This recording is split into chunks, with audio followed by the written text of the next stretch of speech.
Latest from RobotFX, important news impacting currency trading. The Richmond Manufacturing Index, a key economic indicator reflecting the health of the manufacturing sector in the United States, showed a modest improvement in January 2026.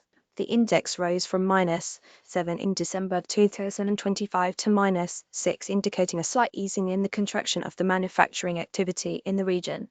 This increment, although marginal, signals a potential stabilization in the manufacturing landscape as manufacturers navigate ongoing economic challenges. The data, updated on January 25, 2026, suggests that while the sector continues to face obstacles, the situation may be poised for gradual improvement. Economists and stakeholders are closely monitoring these incremental changes as they could foreshadow broader economic trends. With each update, the Richmond Manufacturing Index provides critical insights into the shifting dynamics of the manufacturing industry in the United States.